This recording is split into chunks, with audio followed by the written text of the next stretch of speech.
Right. I think everyone's in now. All right. Welcome everybody. It's so great to be here for this really important event. Panelists, please feel free to switch on your cameras now. We have esteemed panelists and guests that are here with us today to discuss this topic. My name is Bianca Magenyi. I'm with the Canadian Foreign Policy Institute, which is one of the organizations that is hosting this event today.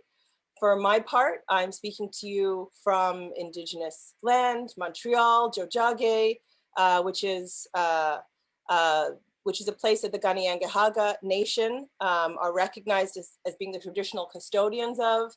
Montreal, or Jojage, has long served as a gathering place for many First Nations, and today it's home to a diverse population of Indigenous and other peoples. So I also want to thank our co-sponsoring organization, the Canadian Network on Humanitarian History, who are a multidisciplinary group who are really working on the history of humanitarian aid in academia and archives and in NGOs, and they're affiliated with the Canadian Historical Association. It's so great to see this turnout. As I mentioned, we're live streaming to Facebook as well. Our wonderful volunteer, Letitia Stello, is going to be posting all the links in the chat. So if there's anybody here that has any friends that would like to join but haven't been able to, you can find us on Facebook as well, where we're live at facebook.com/Canadian Policy. So the link is in the chat there. The chat is open, which means that you can say hi, tell us where you're from. We'd love to hear from you. Hi, Dominique Marshall. Hi, everybody. Of course, please keep your comments civil. Any racist, sexist, or otherwise hateful comments are, of course, not welcome, and we will have to remove anyone from the chat that's making those types of comments. So again, my name is Bianca Magenyi. I'm here representing the Canadian Foreign Policy Institute, and we're an organization that challenges unjust foreign policy measures. And our goal is to bridge the gap between the perception and reality of Canadian foreign policy and the reality of Canada's role in the world at large. So you can find out more about us at www.foreignpolicy.ca. We get all of our funding through donations. So if you like events like these, please do consider making a contribution or becoming a sustainer at foreignpolicy.ca/donate. So today is a particularly exciting day for us because we have two members on our panel today, our fellows Nick Berry-Shaw and David Webster, who are amongst the stellar host of panelists who are members, fellows of the Canadian Foreign Policy Institute. So in terms of how we're going to proceed, we're going to be hearing from each of our panelists one at a time. And then after that, we're going to have an opportunity to ask questions. So audience members, both on Facebook and in the Zoom, please feel free to post your questions. We'll be looking at those, post them in the Q&A box or in the comment section if you're on the Facebook Live. Like I said, we'll be posting more links about the different participants and the organizations that they work for. So the Canadian Foreign Policy Institute, we are participating in this event because aid is such an important subject in Canadian foreign policy, and there's very little discussion of its complexities, particularly the more shadowy side of aid, Canadian aid. International Development Week, which concluded just last week, was launched 3 decades ago. And this was launched by CIDA, the Canadian International Development Agency. In a recent release, the government described International Development Week as Global Affairs Canada's flagship public engagement initiative. So International Development Week it's a celebration, essentially, of Canada's commitment to international development. Or as the Alberta Council for Global Cooperation put it, International Development Week offers an opportunity to explore how Canada and Canadians are making a difference around the world. So it's premised on an almost entirely, completely benevolent framing.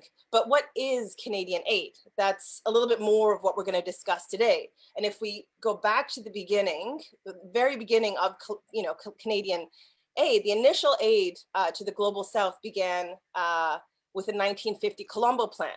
And then external Minister Lester Pearson was fairly explicit about aid as a geopolitical tool. And justifying the Colombo Plan in the House of Commons, he stated, communist expansionism may now spill over into South Asia as well as into the Middle East.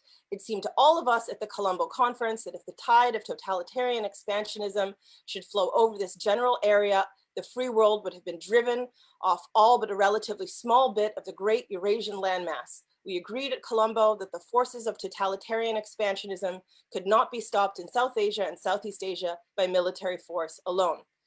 Since that time, there's been a very long history of Canadian aid following military intervention. And it dates all the way back to the Korean War, to the war in Vietnam. More recently, in 2004 and 2005, the three biggest recipients of Canadian aid were Afghanistan, Haiti, and Iraq. What connects these three countries? They all had US or Canadian forces occupying them. So it's critical to understand that it is more complex. It's critical to understand the extent to which Canadian aid has been used to advance the US-led geopolitical order and Canadian corporate interests as well. So these are conversations that were certainly not happening en masse at last week's International Development Week. So with that, I now have the pleasure of introducing our first speaker. This event really has been David Webster's brainchild. So many thanks to him for bringing all of this together. David Webster is a history professor at Bishop's University and adjunct professor at Carleton University, as well as being a member of both of today's sponsoring organizations. He's the co-editor of A Samaritan State Revisited, Historical Perspectives on Canadian Foreign Aid, which is available in print or as a free download from the University of Calgary Press. His most recent book is entitled Challenge the Strong Wind, Canada and East Timor, 1975 to 99. So there's a link to this important book in the chat. Please check it out. And please welcome David. Hi, David.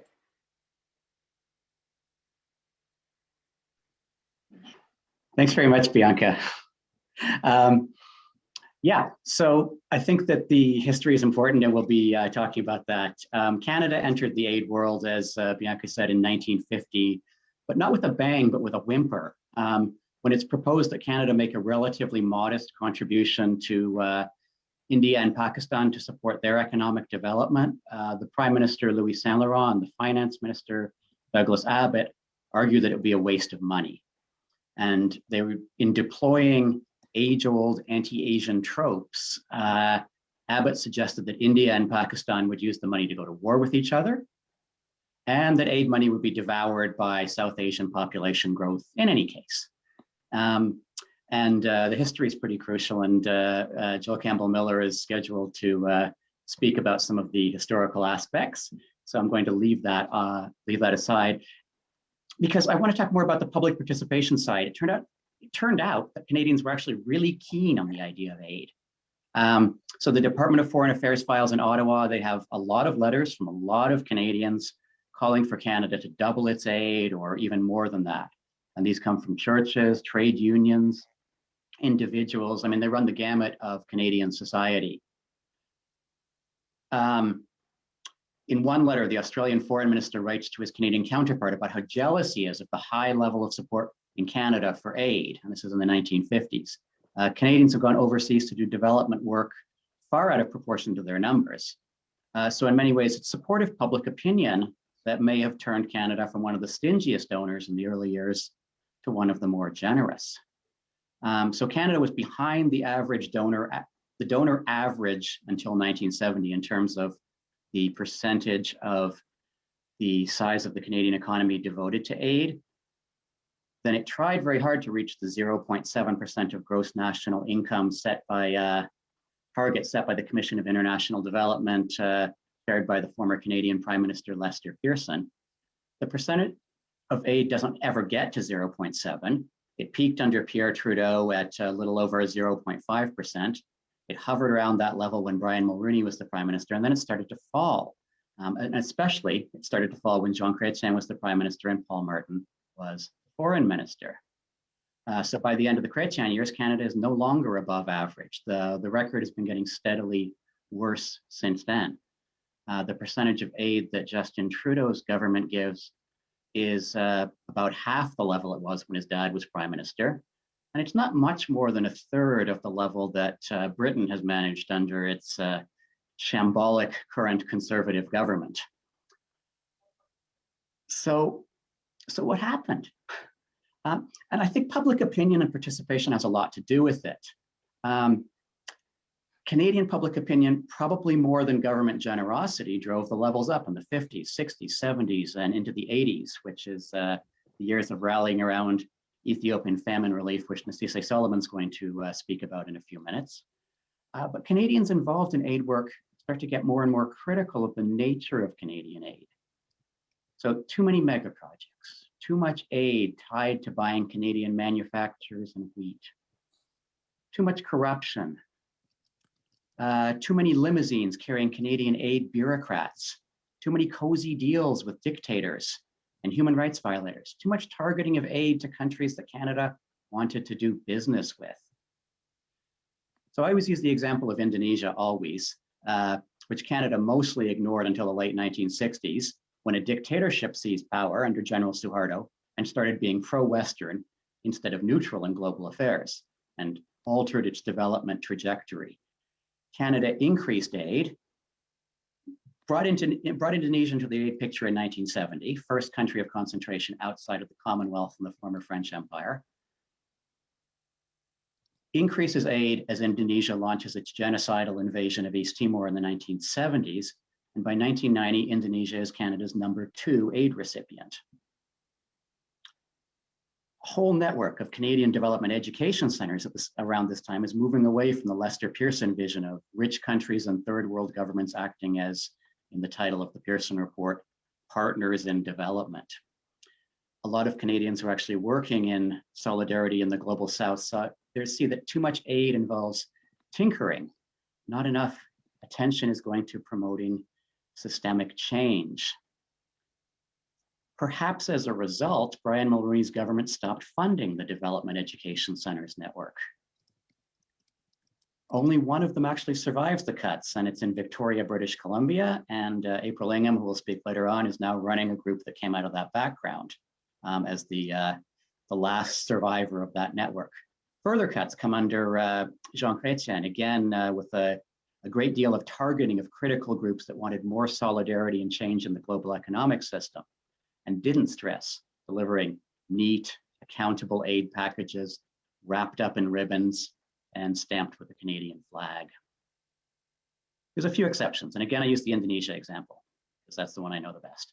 The biggest projects in Indonesia are contracts that are awarded to Canadian engineering companies, Canadian universities, similar organizations, but there's also some support to grassroots organizations in Indonesia, and these organizations help to fuel the mass protests that lead to the overthrow of the Indonesian dictator Suharto in 1998, and the end of the occupation of East Timor in 1999.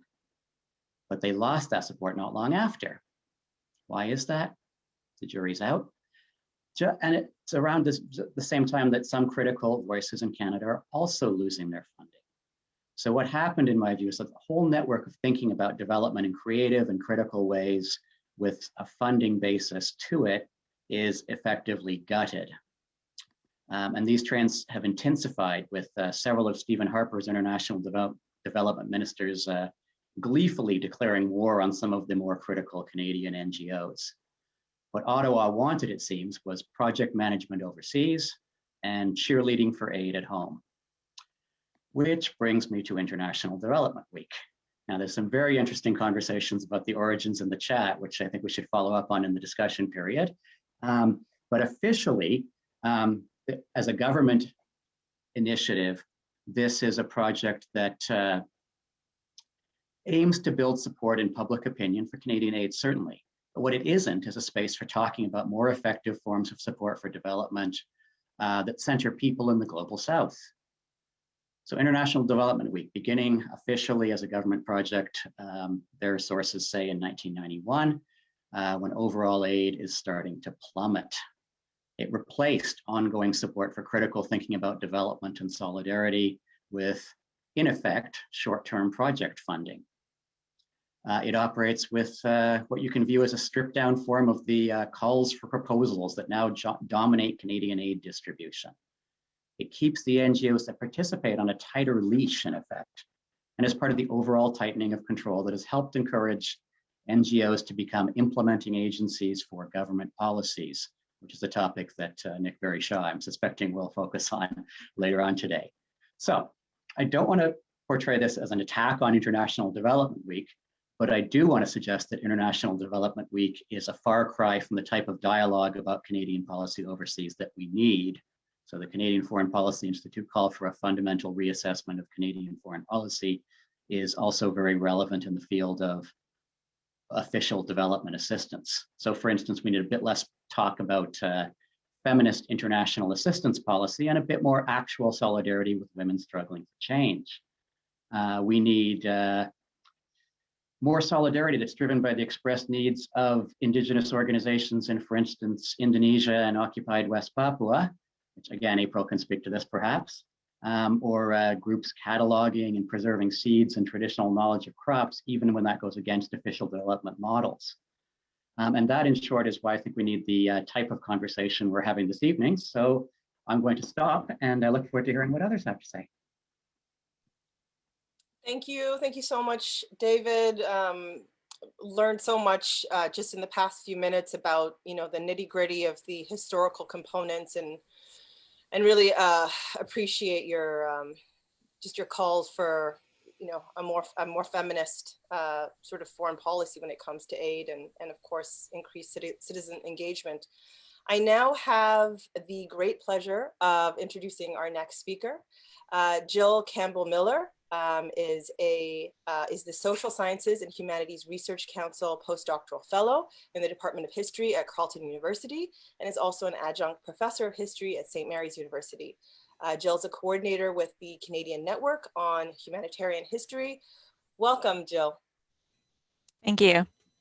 I'm just going to try, I do have a PowerPoint. It's not much, but because there are a couple visuals, I'll just see if I can get this on here.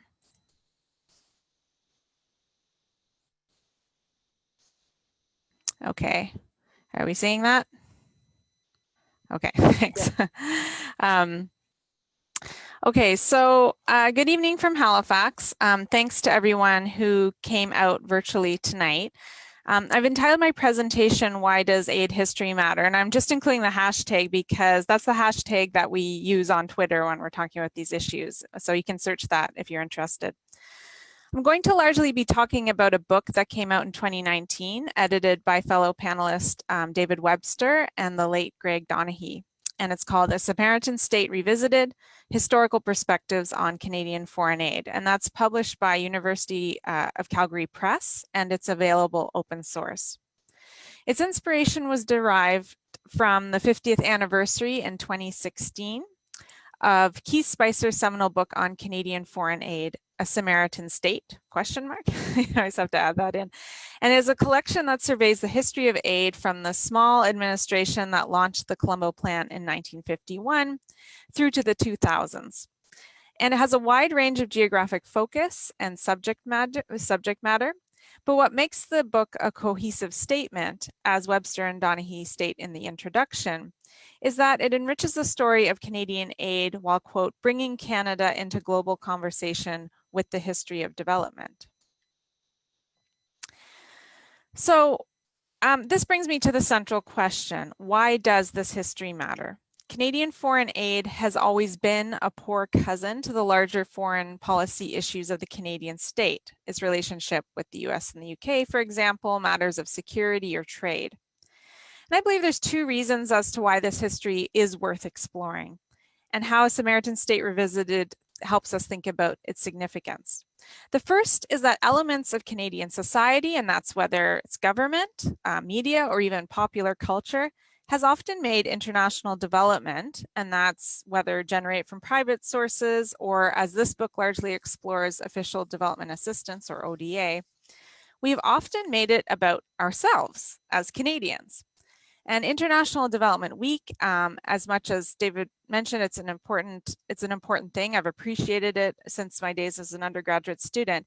It is partly a manifestation of this tendency. Aid has become bound up, as David was just talking about, in Canadians' sense of identity and our beliefs about Canada's role in the world, about our foreign policy, and of course, trade and commerce. And as such, it deserves scrutiny.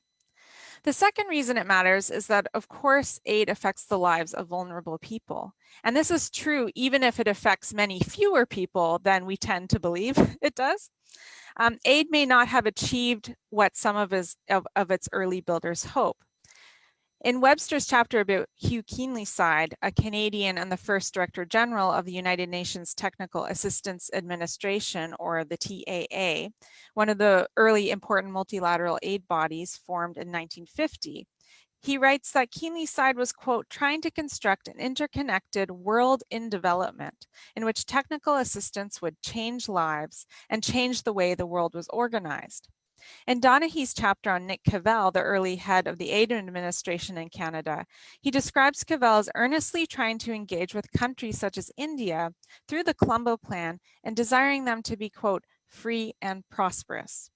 Though aid may not have created a free and prosperous world or changed the way it's organized, it at the very least should, quote, do no harm. And yet, as Stephen Brown reminds us in his chapter, and that's what I'm quoting, this is precisely the legacy that aid sometimes leaves behind, unfortunately. The divide this history has created between the aspirations for Canada's engagement with the world on one hand and the sometimes troubling realities of it on the other has created a situation in this country and in other countries, I think, as well, reflected often in social media, where one's stance on aid in a large part reflects one's political ideology or party allegiance. Now, I don't put these two images up to make a false equivalency because the Trudeau tweet is based on an actual government policy, while the Facebook meme is based on nothing at all, but rather to illustrate how virtue signaling in both areas plays out on these platforms. Trudeau's shout out to Rihanna hopes to show Canada as an engaged partner in feminist goals, obscuring the fact that Trudeau's government has not substantially raised Canada's aid contribution as a percentage of our GDP since the Harper years. The meme, which I pulled from my husband's aunt's Facebook wall, despite being nonsensical, clearly appeals to a certain sector of small and large C conservatives in this country who see aid as a waste of Canadian dollars and taxpayer dollars always. Either way, reviewing the history of foreign aid and its relationship with the public allows us insight into the origins of these political processes over time. As Ted Kogan outlines in his chapter, public support for aid was generally, just as David was saying, not only quite high from the 1950s to the early 70s, all political parties support it. In fact, aid and what political scientists went on to describe as humane internationalism became part of the Canadian brand and identity. However, as Kogan outlines, by the mid to late 1970s, a variety of factors, including the rise of investigative journalism, lowered the reputation of aid in public view from its high point in the late 60s and early 70s. As Nassisse, who joins us here this evening, describes in her chapter, and she'll probably talk about this or possibly talk about this, the horrible famine experienced in Ethiopia during the mid-1980s drove a new interest in humanitarianism and famine relief, with strong public engagement as well as all-party support for a major funding role in Canada. However, this cohesion fell apart as the famine dragged on and knowledge of food waste and corruption spread.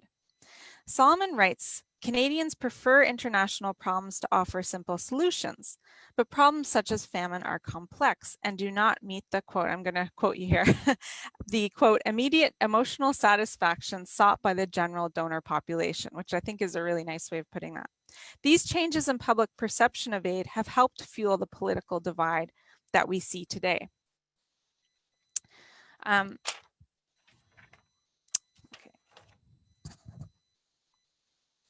The desire for a simple story about Canadian aid has helped to feed into a larger mythology about Canada as a Samaritan state, which Keith Spicer recognized as a false promise way back in 1966, yet continues to the present. A Samaritan state revisited helps to complicate and enrich our understanding of the history of Canadian foreign aid and its implications about a number of areas, including about ourselves and the we want to see in aid. In her chapter, Sonia Delat describes the effort by CIDA to promote the agency's, CIDA, the Canadian International Development Agency, to promote the agency's work during the 1980s through the mid-2000s through its photo library. And this is a photo I've included here, which is from that library. Though an incredibly rich source of visual history, Delat argues that it's the everyday photos of the global south that were taken for internal training purposes that are actually the most informative and reflective, rather than the images that were curated to present a certain image of aid for the public. The book also offers us a compelling reminder of the vast differences in the function of aid across space and time.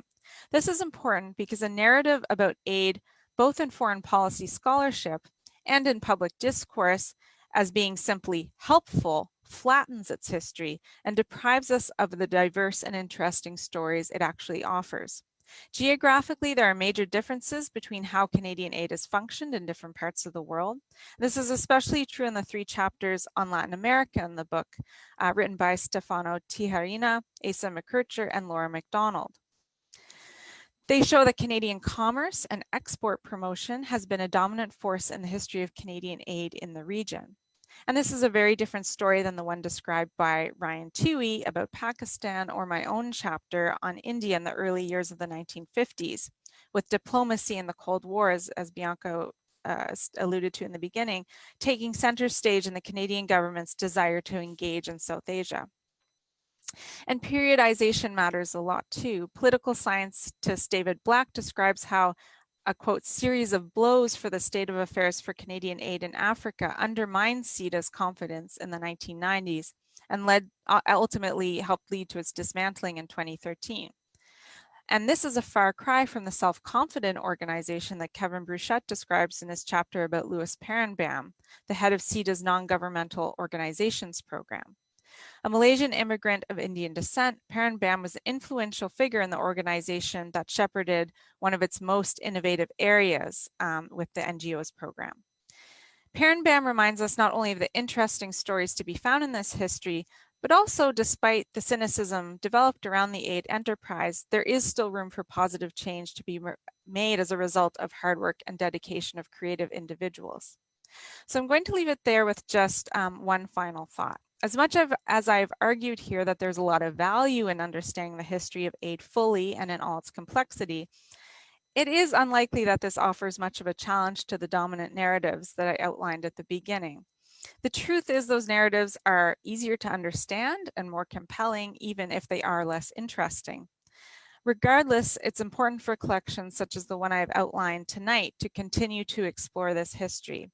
So I'll just leave it there and say thanks for taking the time to listen to me talk about it. Thank you. Thank you so much. Jill, you're still sharing your screen? Okay, perfect. Thank you so much, Jill, for reminding us of just the vivid history and stories around aid, and also the challenges ahead. And I'm really looking forward to reading the book, and I really encourage others to do so. There is a link in the chat, and I look forward to hearing more from you in the Q&A.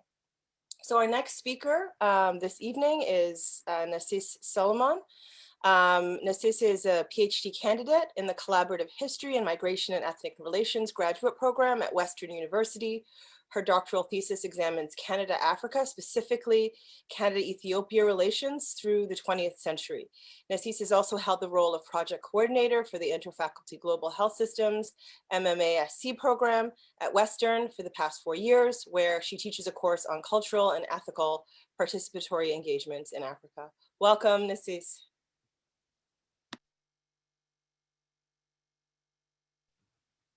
Thank you for that introduction, Bianca. I'm just going to share my screen now. I would like to preface my case study presentation this evening by outlining the fact that my examination of Canadian engagement with the Ethiopian famines in the 1984 to 88 period is part of a larger dissertation project which examines hallmark intersections between the two countries throughout the 20th century.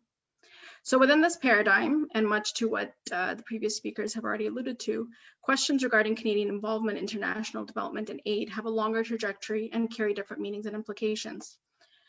And just to add to that, in addition to an exploration of the archives, the research that I conducted for the PhD encompassed the voices and experiences of members of the Ethiopian diaspora and the Canadian-born children who all engage with concepts related to an ancestral homeland and are involved in various forms of humanitarian internationalism, redefining, in my opinion, traditional and sometimes strict conceptualizations of what Canadian foreign aid means. So the Canadian response to the African famines of the 1984 to 88 period, contextualized within the broader paradigm of a global response to the humanitarian crisis on the continent, is a notable case study. The Canadian response was part and parcel of a global response to the African crisis, and the lessons gleaned from this period by humanitarian aid organizations and governing bodies engaged have been addressed by other scholars who have, considered the period to be an earthquake in the world. However, the lessons learned from widespread citizen engagement during this period are only just beginning to get teased out. And on that note, a call to action was put forward on November 1st, 1984, when CBC's evening program, The National, aired a 4-minute editorial on the devastating famine in Ethiopia by reporter Brian Stewart. The haunting and graphic news clip vividly depicted previously unimaginable levels of human suffering and mobilized the newly elected progressive conservative leadership and hundreds of thousands of ordinary Canadian citizens into immediate and effective action. In response, Prime Minister Brian Mulroney and his Secretary of State for External Affairs, Joe Clark, galvanized nonpartisan support for a broad-based humanitarian rescue mission. Clark told his party's caucus on November 7th that it is, quote, our duty as a people to respond. Ethiopia was therefore treated as an all-party matter, and from the outset, the crisis was framed as a concern not only for the government, but also for the people of Canada.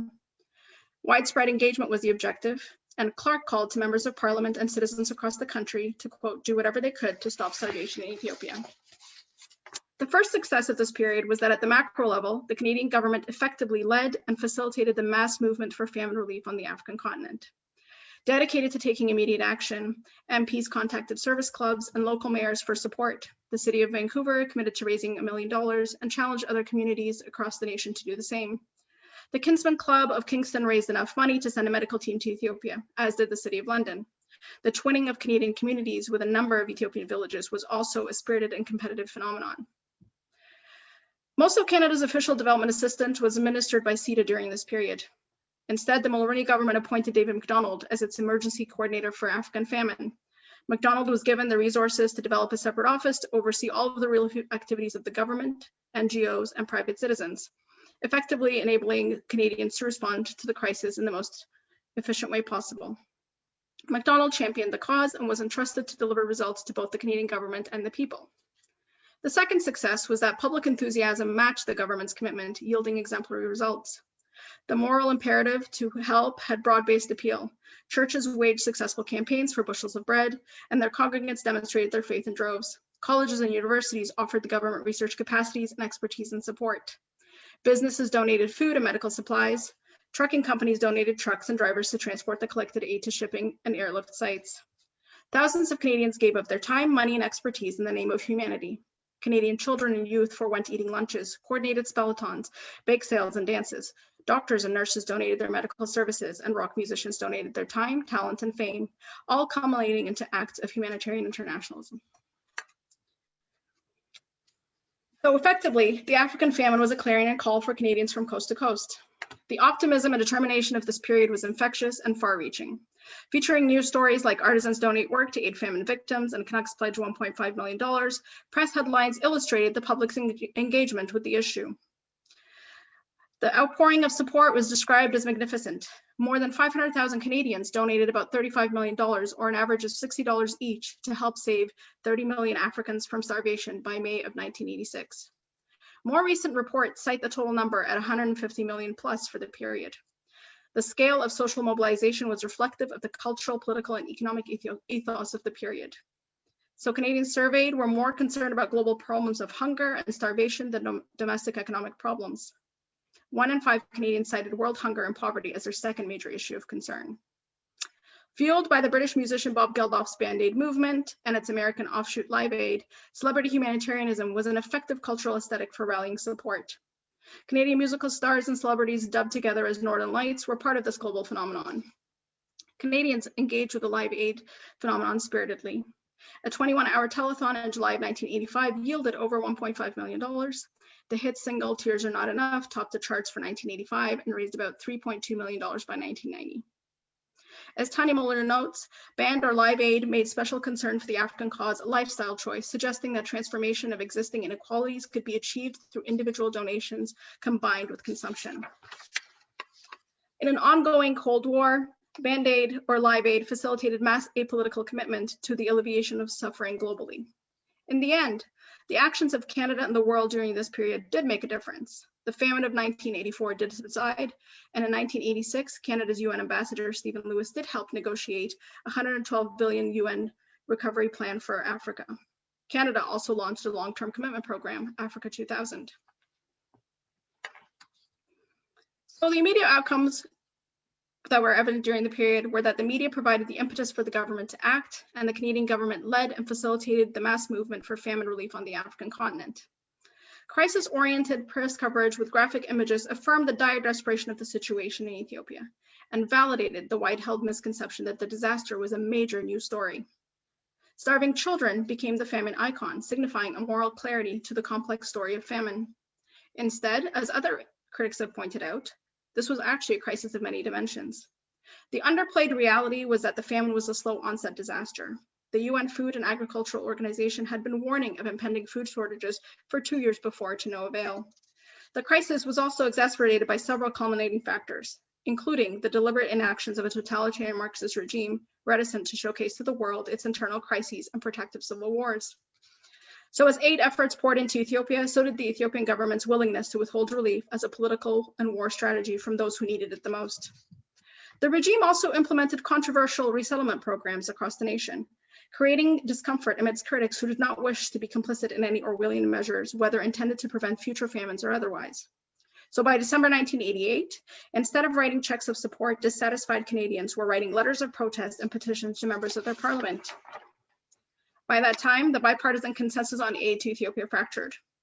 And still within living memory for many Canadians, history now recalls 1984 to 88 as a parable of Ethiopian famine and foreign aid, for good and for bad.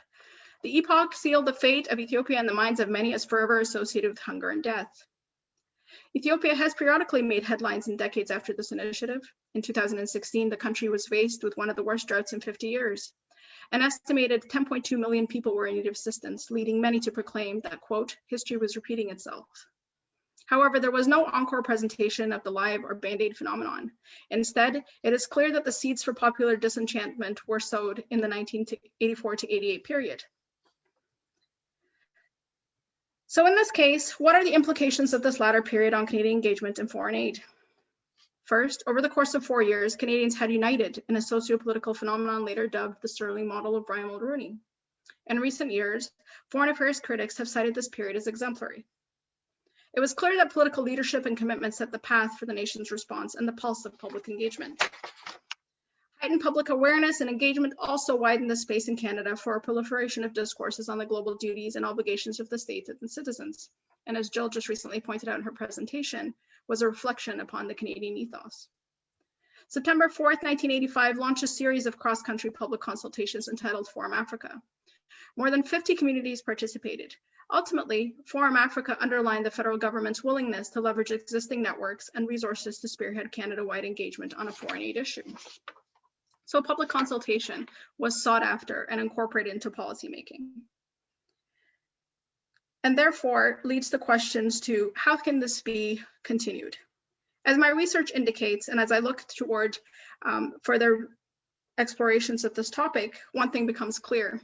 The one-to-one phenomenon of Canadian organizations and peoples that were partnering with Ethiopian organizations has still continued to many cases into the present. Therefore, leaving questions for us to answer about what the implications are for foreign aid beyond the headlines. Thank you very much. Thank you so much, Nassisse, for this incredibly timely presentation and deep dive into Canadian aid in Ethiopia, the impact on the Canadian psyche, and the global phenomenon at large, and just so many of the aspects that were left out of the narrative. I'm really looking forward to hearing more from you in the Q&A. Our next speaker is April Ingham. April Ingham has been the Executive Director of the Pacific Peoples Partnership since 2009. She is also co-chair of Cooperation Canada and a member of the Indigenous-led working group with international funders for Indigenous peoples. We're going to post a link to her organization. Please find out about that. Welcome, April. Thank you so much, Bianca. It's such a pleasure to be here with everybody. I'd like to just acknowledge that I'm coming to you today from the Songhees and Esquimalt traditional territories here on Vancouver Island, also known as Lekwungen speaking peoples. And I was so excited to see so many people also offering those acknowledgements from their territories, and to see some fellow islanders also with us here today. So it's really great to be here and to speak a little bit about our small NGO. We've been around in Canada since 1975. We were originally formulated to fight against nuclear testing in the South Pacific. So our very roots were as an advocacy organization. And, you know, along the way, we, of course, as David had mentioned, became a global education center because we believe so strongly in the importance of knowledge sharing and of education. And that has stayed true to this day. And we were one of, I think, 2 organizations that survived that, you know, funding cut with CETA way back when. The other one is VIDEA, which is also based here in Lekwungen territories. Yeah, so Pacific Peoples Partnership has done some really important work, and that work is not always favored by the government, let's just say that way.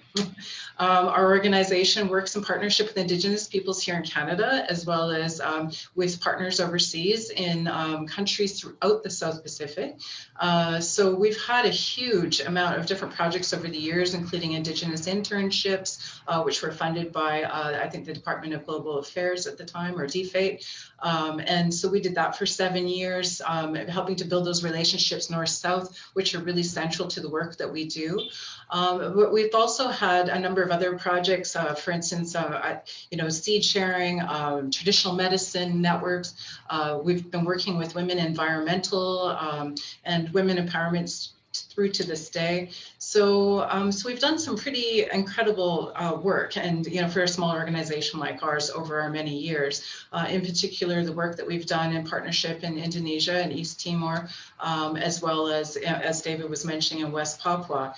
Our organization had worked for over 30 years in West Papua, and you know, at the time that I came to Pacific Peoples Partnership, we had just finally secured a 4-year funding arrangement with CETA to support a transformation, basically, of conflict and empowerment with the West Papuan people.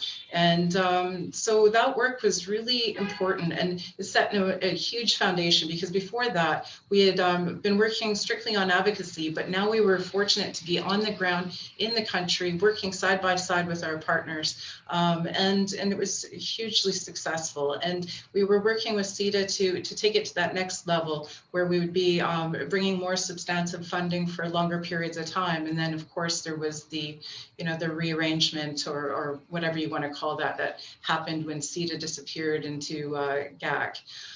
So it was a huge disappointment for our partners, most importantly, and of course for our organization and many small to medium-sized organizations. To lose that ability to channel funds through partnerships to the South was hugely damaging to all those relationships that we had built up over so many years with these different partners. And, you know, so it was challenging. We didn't have any way to really keep that work going. We were as creative as we could be, but, you know, not having a government partner was a huge issue. And, you know, so that kind of challenge was playing out for small to medium-sized organizations and their partners overseas all across Canada. And, you know, so it was a very bleak time. We were also at that time seeing the elimination of the public engagement funding. And, you know, I recall having a roundtable conversation with various government officials, wondering why people don't care about overseas development assistance, and, you know, why they're not in support of increasing. And it's, it was very simple to me, because it's just people weren't as connected because they didn't have as much opportunity to learn about what people are doing. And so that was through public engagement, that was through internships, that was through knowledge sharing opportunities and convening and conferences, but there wasn't opportunities to access those funds very easily from our government partner.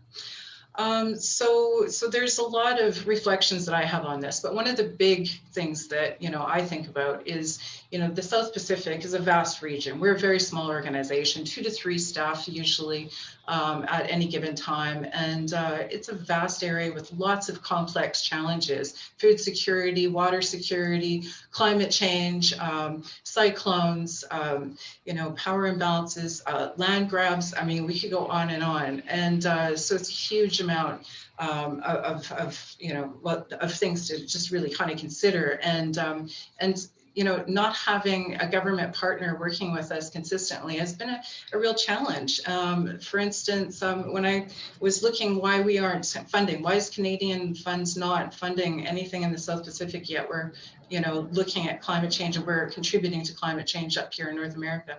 And it was basically a very spotty approach.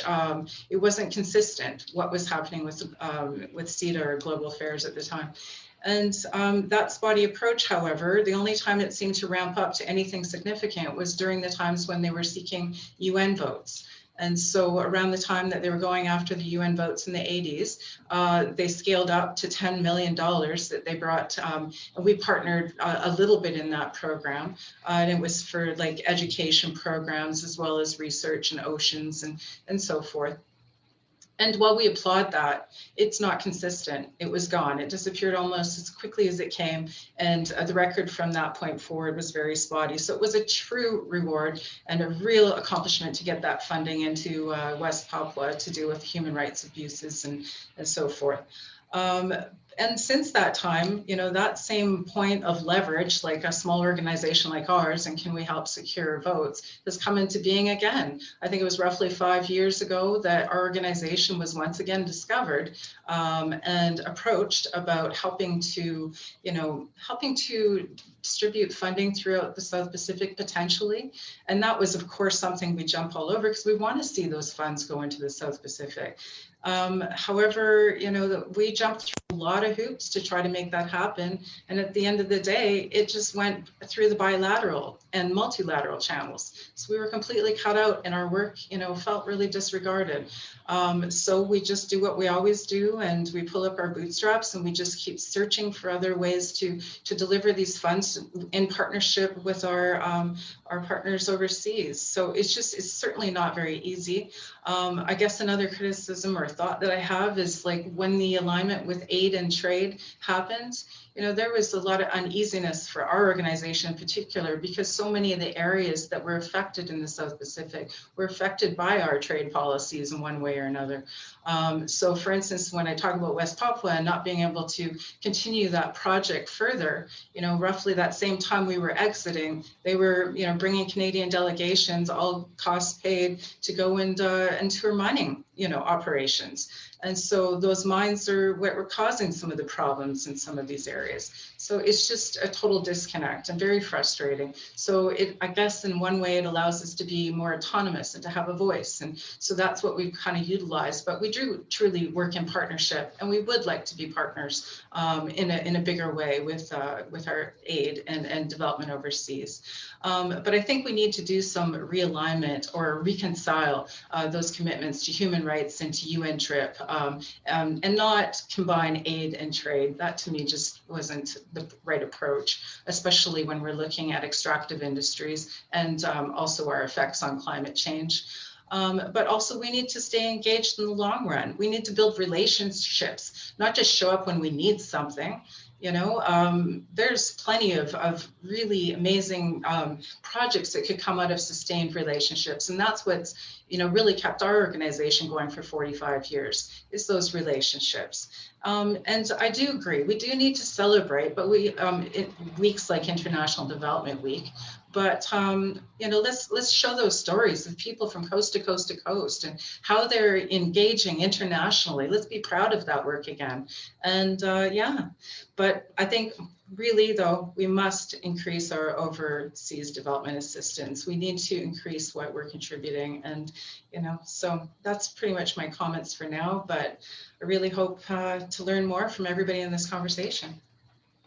Thank you so much, April. I really appreciated you just sharing the breadth of the challenges that you're addressing, including the difficulties, finding consistent funding for your vital work, and just sharing some of these disconnects.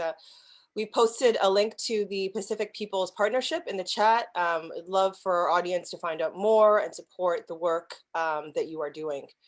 Our final speaker before the Q&A is Nick Berry-Shaw.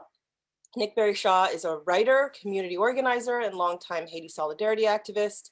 With Drew J, he co-authored the book Paved with Good Intentions, Canada's Development NGOs from Idealism to Imperialism, published in 2012 by Fernwood Press. Welcome, Nick. Thanks for having me. Thanks for everyone for being here. I'm really glad that the Canadian Foreign Policy Institute exists. I think it's really important to have this kind of space, and yeah, it's nice to be on a Zoom call with over 100 people. I know for these kinds of talks, it's rare to get that kind of turnout in person, so it's one upside of being on yet another Zoom call.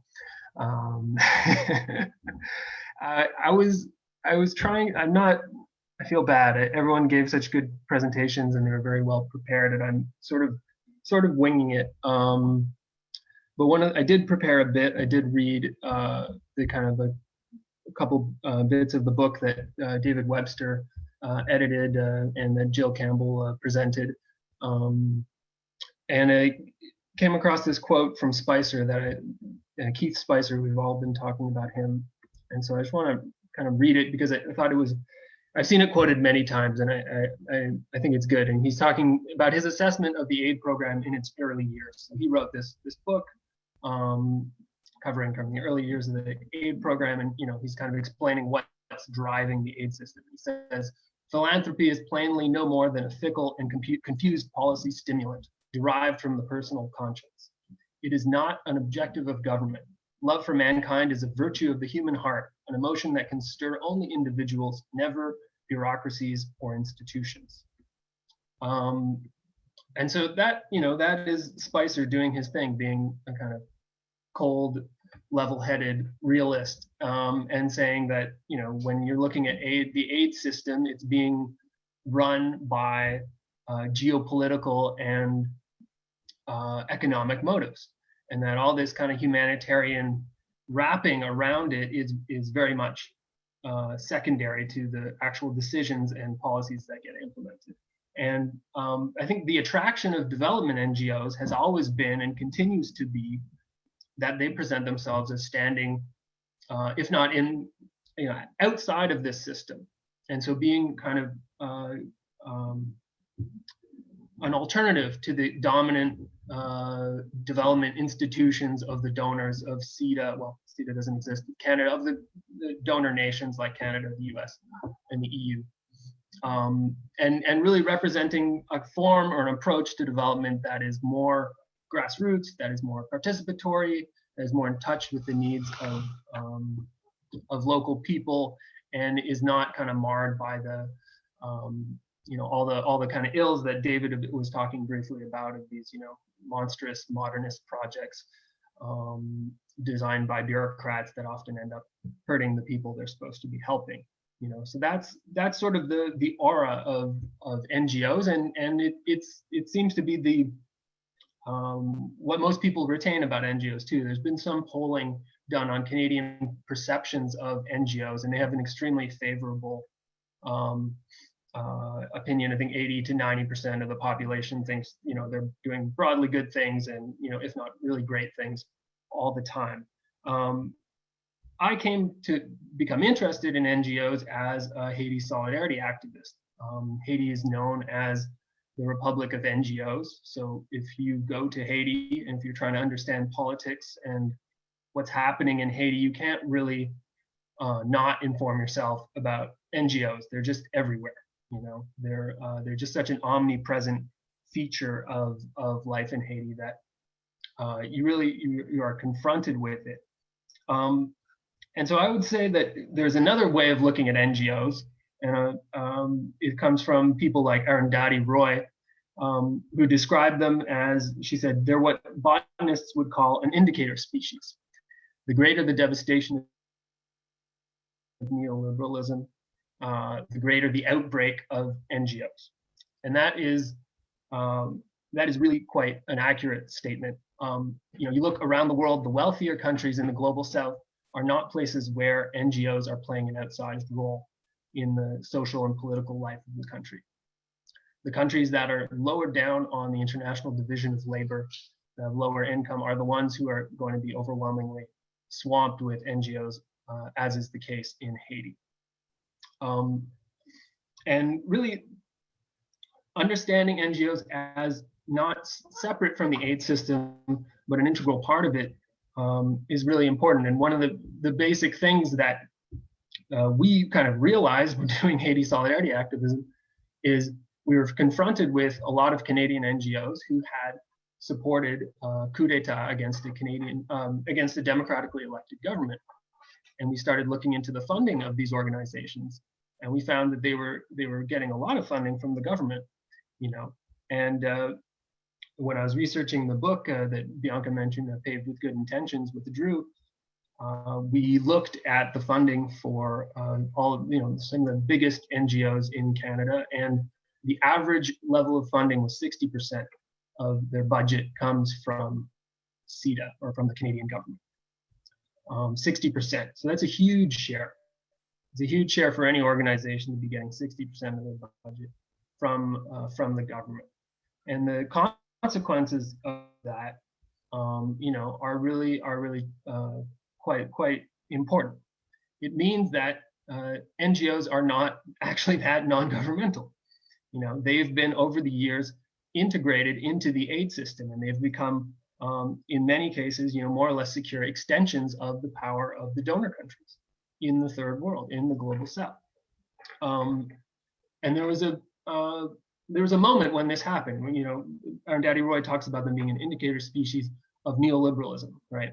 And this you can actually see this empirically with the growth of NGOs really taking off in the 1980s, because prior to the 1980s, NGOs are a pretty marginal phenomenon in the development world. They're around, but they're not at the center of development. And from the 1980s onwards, they start to become really major players in development policy and planning. One aspect of this is the way social funds were created in the 1980s to deal with the kind of social consequences of structural adjustment. So, you know, Canada and the US and other donor countries were in the process of imposing the kind of neoliberal model of privatization and free trade and export-oriented growth on many countries in the global south in those years. And it imposed, you know, as a way of allowing these countries to continue making debt repayments, because this was the years of the debt crisis. And so the social consequences of that were tremendous. It produced uprisings in a lot of countries, and it produced a tremendous amount of unrest in various countries in the global south.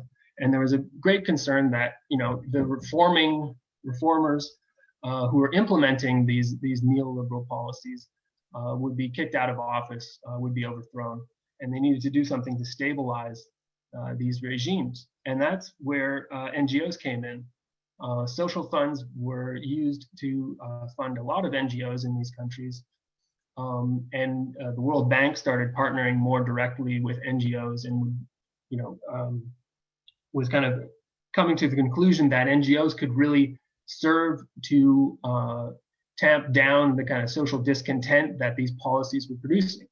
You know, and there were some assessments that were done in the wake of it, and they found that the social funds didn't so much eliminate the poverty that was being created by the social structural adjustment policies, but they did help to kind of contain the unrest. And that's the kind of a role that NGOs have continued to play up until the present. It was mentioned that Harper's policy of funding NGOs to work with mining companies, and I think this is another example of NGOs kind of being mobilized, right, to deal with the kind of social opposition to Canadian investment and Canadian interests in the global South. The other kind of thing that contributed to the NGO boom, which started in the 1980s and has more or less continued to this day, is the rise of democracy promotion. So throughout the Cold War, the US and other Western nations were more or less actively supporting dictatorships as the bulwark against communism, or left movements, indigenous left movements, and nationalist movements that they considered inimical to their interests. But with the kind of crisis of the 1980s, you had a kind of a recognition that these regimes were maybe not the best placed to enact the reforms that the kind of emerging neoliberal order required, right? And so I'm not going to go into it too much. I think I would suggest the book by William I. Robinson, Promoting Polyarchy, is probably the best kind of overview of all the various democracy promotion initiatives that were enacted. But in that book, he describes how in places like in the Philippines in the 1980s, when there was a large people power movement, in Haiti in the late 80s and early 90s, in South Africa during the transition from apartheid, in all these places, there was active funding of NGOs in order to influence the direction of the transition and to ensure a kind of post-authoritarian regime that would be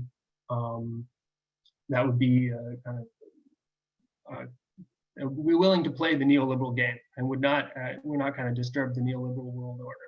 And NGOs played a fundamental role in kind of orienting popular movements and channeling them in directions that ensured this kind of political transition.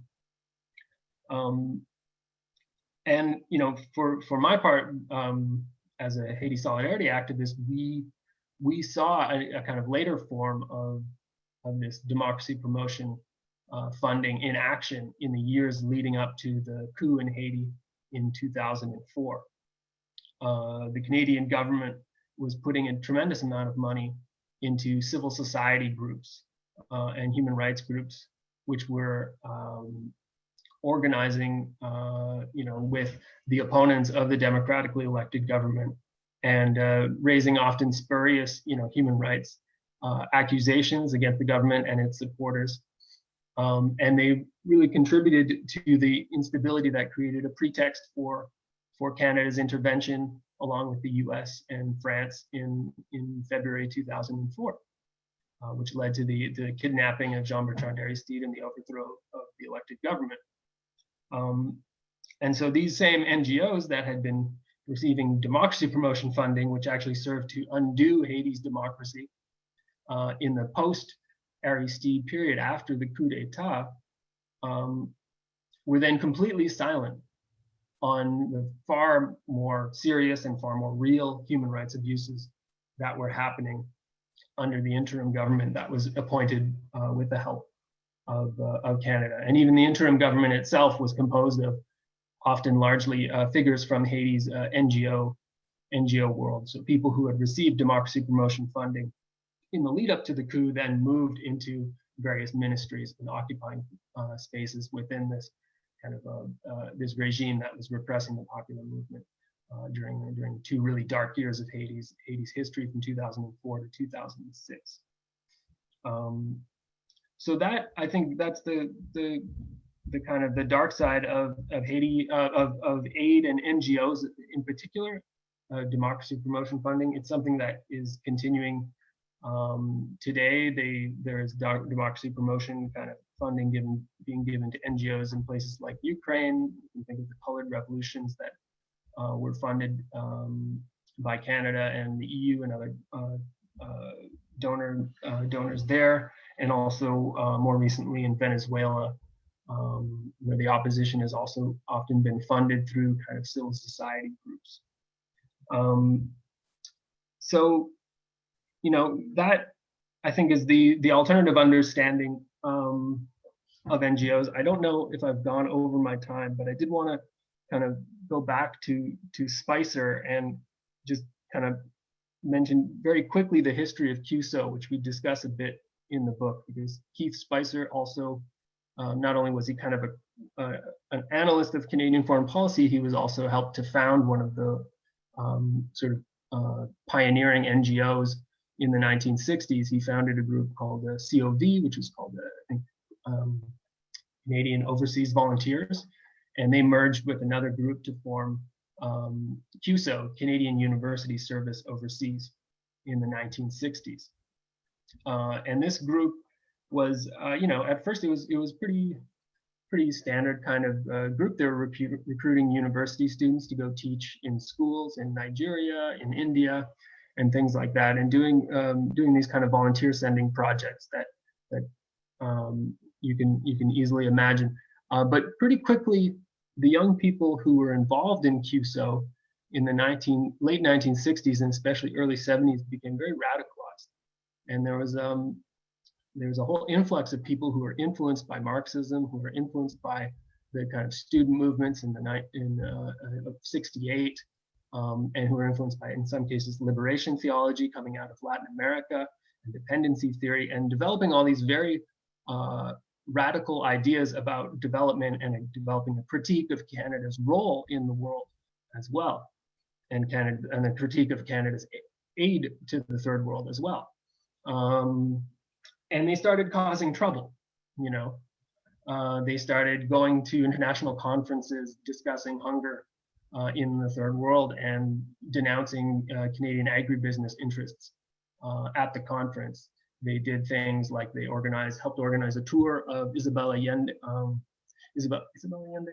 Mrs. Allende, I don't think it's Isabel, I think that's one of the daughters. Anyways, Mrs. Allende, the widow of Salvador Allende, shortly after the coup in Chile in 1973, and to put pressure on the Canadian government to allow Chilean refugees into the country, which the Trudeau government at the time absolutely did not want to do.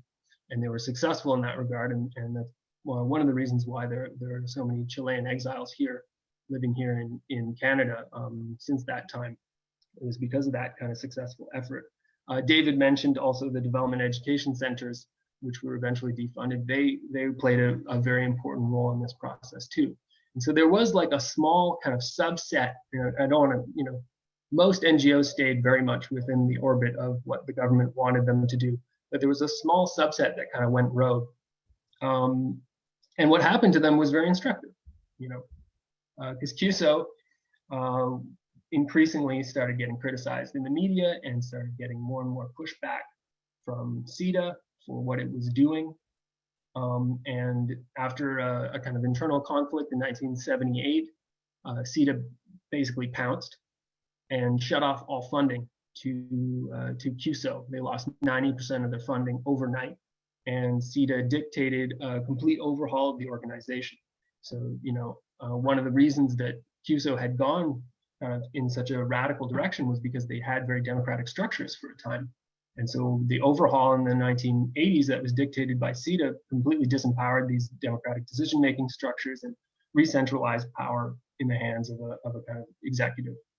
And that, you know, is something that in our book we found, you know, that was sort of a watershed moment maybe for the NGO community, but it was something that happened over and over again. So yeah, and David kind of mentioned it in his opening remarks that the space for doing something different in development that CETA will allow the dependent NGOs is shrinking and has shrunk tremendously ever since. And that tracks pretty much the rise of NGOs as this kind of integral part of the neoliberal international system, right? So you needed NGOs to be politically disciplined if you were going to build this kind of world order where NGOs would play a part in regulating it, you know, in kind of disseminating the influence of the donor countries right down to the grassroots, you know. And so I guess I just want to end on the idea that what we need now is something resembling what Cranford Pratt called in an essay the counter consensus, and he kind of talked about how, and I think that the existence of a counter consensus, which was not just this kind of CUSO and the other radical NGOs, Oxfam and a few others that went very much to the left in the 70s and 80s, but it also included labor unions, it included churches, it included community organizations, it included the development education centers. And so there was kind of like a broad movement within Canadian society that made it so that there was always kind of pressure on the state and pressure on the government regarding its foreign policy.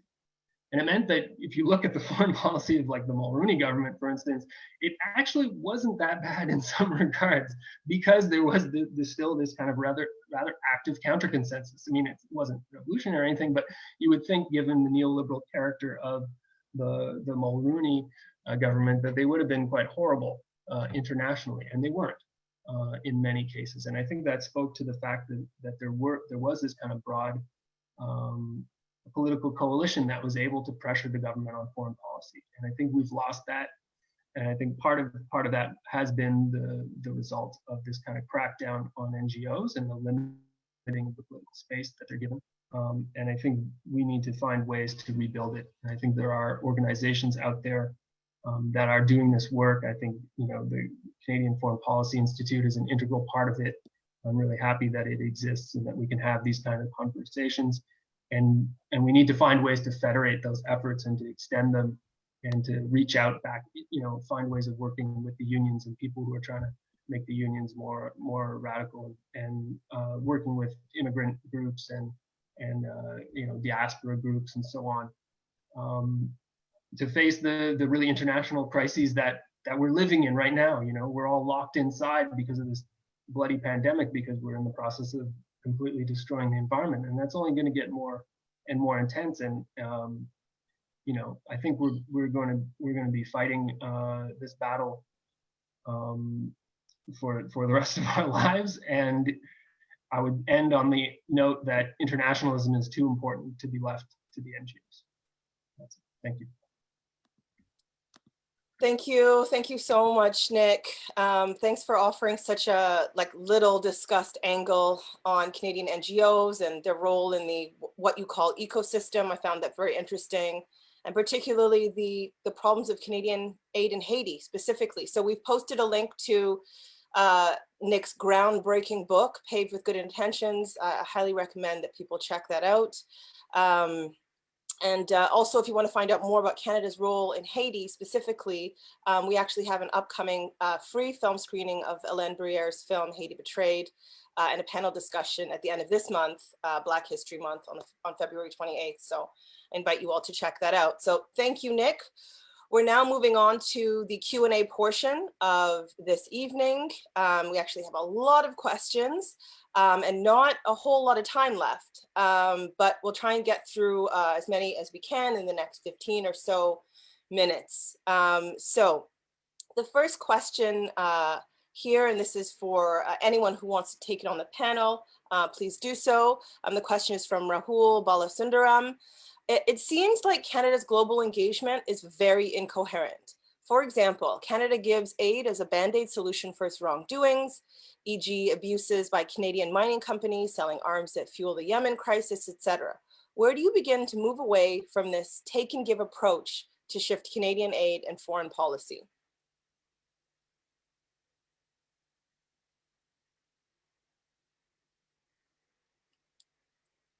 Not all at once.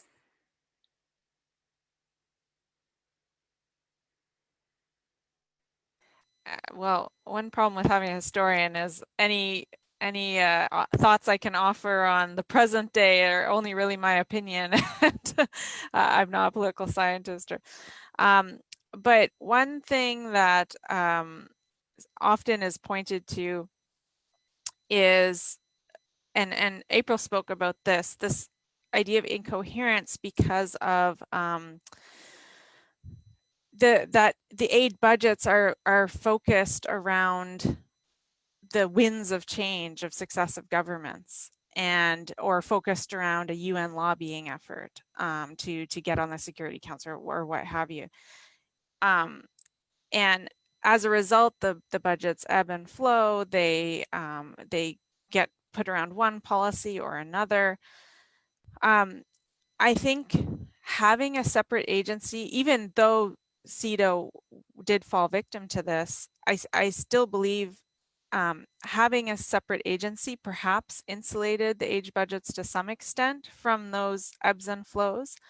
But I don't see an agency being formed again in the near future, to be honest. But I think that's one thing we lost with CEDA. Now maybe we gained some other things. But the other issue is the ebb and flow of funding. And one thing that the UK government has done is legislated the amount of aid funding. So it's a requirement by law. And to be honest, I haven't read a lot of assessments on how well that has worked in practice, but it is at least an idea, you know, where something can stay more stable.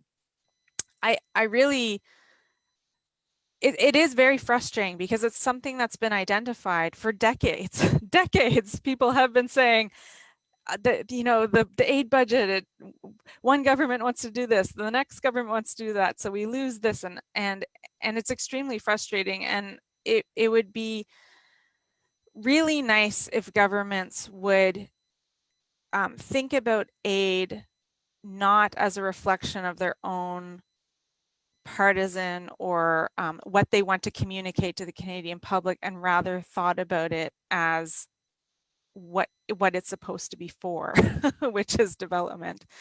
And I think Nicholas was making a very good point. I think that kind of committed activism probably has to come from the community outside of government, leaning on government to stick to its principles, to, when it makes promises, to follow through on them, to not cut programs, especially those that involve Southern partners, out, cut the knees out of a program that's going very well, simply because a new government's been elected and they decide, oh, I like Latin America and not Africa. So, for some for some ideological reason. Anyway, those are my thoughts on that. I'll stop talking now. I was going to say, I think that's one of the things that I appreciated from this conversation this evening is learning about, April's organization and the work that they've been doing. That's been a long-term engagement, and hearing Nick's point about the importance of counter-consensus, right? So being a historian and looking at the particular period, one thing that struck me was the amount of public consultation and engagement that there was. And that's truly something noteworthy, because I don't know if you can build that kind of consensus right now without consulting with the public and seeing, what Canadians think of major issues, but to what end? Like looking at more long-term engagement. So not dependent on the party in power right now, but looking at a strategic vision of, what does it the next 15 years or 20 years look like? It's that sort of commitment. So it's a more long-term sustainable relationship. So not projects that are, 6 months funding. Like if you look at the website right now for global affairs, you notice that there are a lot of projects that are being funded all over the world, but they're in short-term duration. So then you wonder what happens when that money runs out in those projects, right? And how do people have access to that money again? So I think that concept of counter consensus and really increased public engagement would be useful.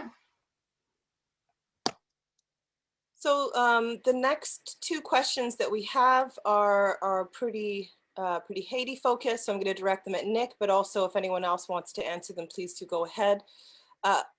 David asks, who are the NGOs that operated in Haiti that supported the overthrow of the democratically elected government? And also, regarding Haiti, another question, could you elaborate on the significance of Canadian aid being cut off to the elected Aristide government in Haiti and then being restarted after the 2004 coup?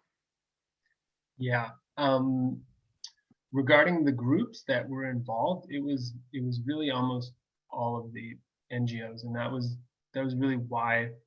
So all of them, specifically Oxfam Alternatives, Development and Peace, Entraide Missionnaire.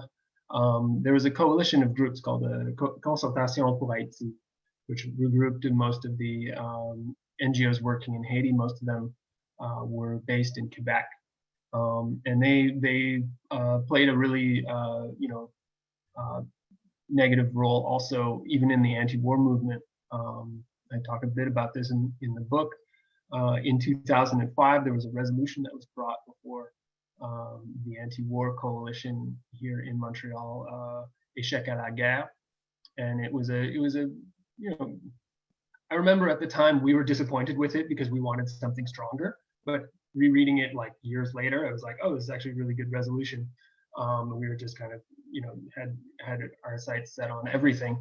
But so they had this resolution denouncing the Canadian government, denouncing Canada for sending troops first of all, and then police trainers to Haiti when the Haitian police were going, almost daily into the popular neighborhoods of the capital, Port-au-Prince, and killing people, shooting at demonstrators, and jailing political dissidents. And so it was a really good resolution. And it never got passed because the NGOs on the council, on the governing council of the coalition, Échec à la guerre, threatened to withdraw and resign from the coalition entirely if Échec à la guerre criticized Canada's role in Haiti. So that gives you an idea of the point to which the NGOs were, not only supportive of the coup, but really hostile to anyone voicing a contrary opinion on what was happening there. And so they did a lot of harm, sorry, the second part of the question was also the second part of the question was regarding Haiti. Could you elaborate on the significance of Canadian aid being cut off to the elected RC government in Haiti and restarted after the 2004 coup? Yes, I mean that was huge. That was devastating to the elected government because at the same time as as I mentioned that they were funneling millions into democracy promotion to various kind of NGOs affiliated with the so-called civil society opposition to the elected government in the 2000 to 2004 period. They cut off aid to the elected government, and for an aid-dependent government like Haiti's, that was absolutely crippling, and it pretty much instantly created an economic crisis in Haiti in the span of a couple of years. Meant that any kind of programs or plans that they had outlined in their manifesto that they were elected on in 2000 were basically put by the wayside, and they were in crisis management from day one, and that definitely contributed hugely to the coup. And then after the coup, when there was a new regime installed that had absolutely no democratic legitimacy and was engaging in a tremendous amount of repression, the aid tap got turned back on, and there was an increase, significant increase of aid to this interim regime. So I mean, obviously, like, we kind of got into it because we saw that there were troops there were Canadian police there, and there was clearly like this kind of outrageous situation, and we wanted to denounce it. And what we found as Haiti solidarity activists was that there was this whole kind of extra layer of political interference created by the NGOs, to legitimize what Canada was doing and to present a completely perverted vision of the reality on the ground to the Canadian public. And so that was really, the origin of us researching and writing a book on NGOs, because we couldn't really believe it at the time. Thank you, Nick. The next question is from Conforti Lazar. While solidarity is great, unfortunately, the people we're in solidarity with could really use some, to put it bluntly, cold, hard cash. From bus fares to organizing community feasts, things that actually build movements at the grassroots levels. You need time and cash. I've done my fair share of fundraisers over the years, but it doesn't compare to the cash that GAC can mobilize with the stroke of a pen. So how can we reconcile hugely problematic ODA, and hence a desire to shun it, with the plain old need for cash in our solidarity network? I've been struggling with this for years, and I wonder if the panelists have any insights to share.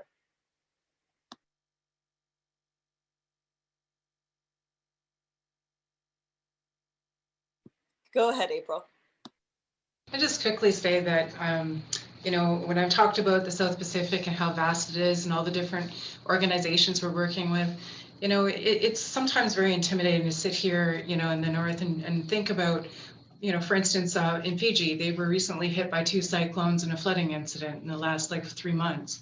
So, you know, we work with the local communities here, the diaspora from the different parts of the South Pacific, and engaging with the diaspora here all across Canada that are from the South Pacific or that have traveled in the South Pacific, or people that care about the South Pacific, and having those, you know, people as part of our network, and doing what we can to support in those instances and get that cold hard cash, you know, into the hands so people can get the supplies they need. But we recognize that that kind of effort is like, it's, you know, it's problematic because it's one after another, unfortunately, event like that takes place. So what our organization has been doing is working on creating our own fund.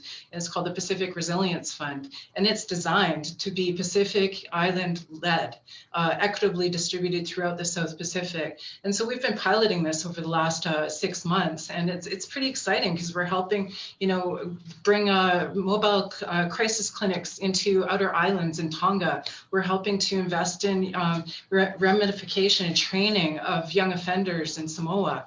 We helped with the Samoa measles epidemic, just buying like a simple, you know, set of laundry equipment for a hospital. I mean, these kind of things make a huge difference in people's lives. And so it's a simple way that we can connect North America, you know, us up here to really critical grassroots programs overseas. So I'm pretty excited about that work. We're trying to transform philanthropy because we recognize we're not going to get a good partner out of the government of Canada, unfortunately, at that grassroots level. So yeah, so we've given up on that big check dream, and we're just going for many people working together to make a difference. I just David. add one thing to that. I think what April's talking about is really important, about taking the government of Canada a little out of the equation and maybe the government needs to give up some control of its insistence on tight accounting on cash. February 20th, there'll be something called Rainbow Fest, which is a lesbian, bi, and trans festival in Dili and Timor-Leste. It is possible because of the really hard work of local activists and a lot of local women in particular. And it's being funded by, it's got a little Canada logo because it's being funded through the Canada Fund of the Canadian Embassy in Jakarta. It's like, okay, great. When you go to the Canada Fund, I mean, first of all, it took them years to get that. Years and years and years of receiving Canadian diplomats coming in and asking the same questions. Literally the same questions. Finally some success, but it's a tiny amount of money in these Canada funds because almost everything has to go through the approvals in Ottawa. And then it has to be made to conform with government priorities and government accounting requirements. And nothing ends up being done that's effective. If some of these controls were loosened and the agency is handed and the control is handed to local people doing the work, then you actually got the potential for some cold hard cash to do something useful instead of something harmful as it so often does. So just an example. At the same time though, most of Canada's energy to do with this part of the world is tied up in negotiating potential free trade deal with Indonesia of all places. So it's misplaced priorities, right? So we're only gonna take, I think, maybe one or two more questions. We're way over time, so I'm gonna have to wrap it up soon. We have a question from Eve. Eve says, April said CETA disappeared into GAC, Global Affairs. The Harper government merged CETA into Global Affairs, but even before that, CETA was referred to as a policy taker and not policymaker. Can anyone speak to this?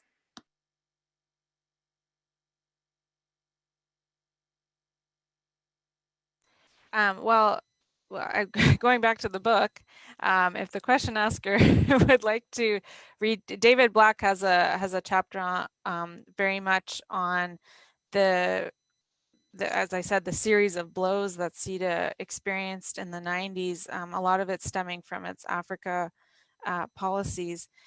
And he goes through the way that, he's a political scientist, so he talks about organizational essence. And the kind of self-confident organization in the 70s that had support from the Trudeau government, really coming up against a crisis of confidence when huge budget cuts happened, especially in 1993 with the Chrétien government coming into power.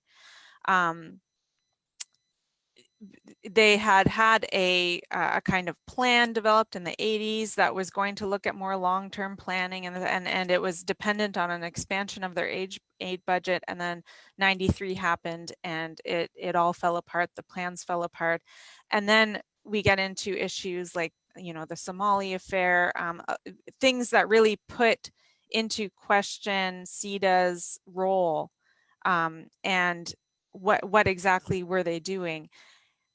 And a total lack of confidence in the organization, as well as a lack of confidence from government about what CEDA was doing.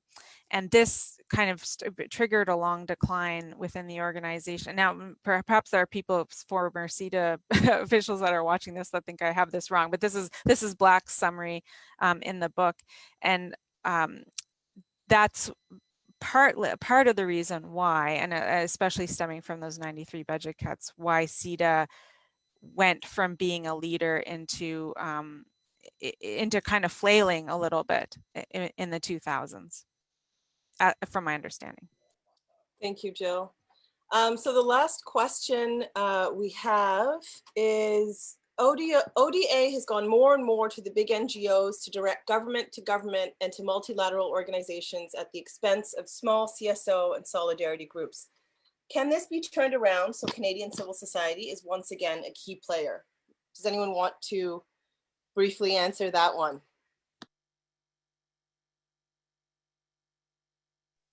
I would just suggest look at the ICN, the Intercouncil Network, and the work that's being done through Spur Change. So there was, I think, at least $50 million, somewhere around there. Excuse me if I'm not right on those numbers. But a majority of that went to small grants that have been piloted through I think it's one of the councils. But basically, the ICN is putting together these grants called FIT. So the idea is it's a fund for innovation and transformation. And so that is for small to medium-sized organizations. And they've got 2 more calls out. I think the call that is going to come out in March is the next one. So they're a call for concept notes. But they also have a capacity building initiative that runs side by side that. And so, again, I just really suggest that particular person look at that source. So that's Intercouncil Network, Spur, as well as FIT. Thank you. Nick? Yeah, I mean, this question kind of dovetails with the previous question about solidarity and cold hard cash, and how to kind of support and fund smaller scale efforts that are able to be more consistent with the values of solidarity and really actually enact international solidarity.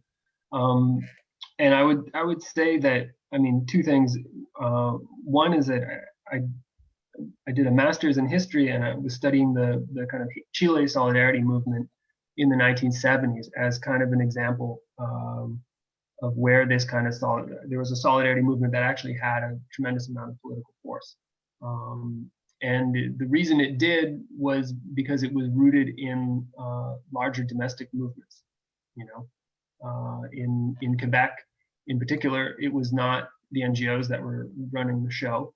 They came and they helped out, and they played their part, but it was very much the unions that they launched the Quebec-Chile Committee. They provided the funding for it. They had members of their unions donating 1 day's pay to the fund. And so, and I'm not saying unions are the miracle solution now. We're in a very different context today than from the 1970s. So it might not be the unions. You might have to look to other kind of domestic social forces to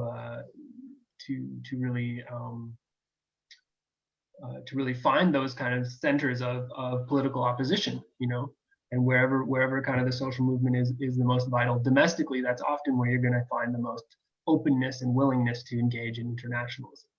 For me, that's the kind of most general thing, is that, like, these things go hand in hand, right? As if there's no domestic opposition, if there's no struggle at home, you know, against the inequalities that we face at home, we're not going to be able to also struggle internationally, right? And I think yeah, I think that's the general perspective that I have on that stuff. I think if I could just also add to that just very quickly, is this whole concept of, you know, larger diasporic groups having formed ever since the 1990s, right? Particularly from the global south, and looking at the activities of, you know, groups that are engaged in sending remittances back home or development projects per se, because there's a real commitment to uplift or, you know, solidarity with partnership with organizations that are doing grassroots work back in the homeland. So I think on an organic level, there are those initiatives already happening. Like across my own research, I've come across several organizations that are either Canadian led or led by members of the diaspora that are doing what Nick has described in terms of having political implications, but also real effect on infusing cash into movements that would otherwise not be getting anything else. Thank you so much, Nassisse, for that. And I think that's an excellent point on which to end our webinar today. Thank you to the audience for your excellent questions. I'm so sorry that we weren't able to get to all of them. There were so many more brilliant questions from you. It's been a totally illuminating evening. I personally have learned so much. I want to thank our co-sponsor again, the Canadian Network on Humanitarian History. I want to thank our CFPI volunteer Letitia, who's been helping in the background, and of course all of our panelists for your brilliant presentation. So please find out more about all the work that everybody is doing. We put all the links in the chat. Please support them and check out our upcoming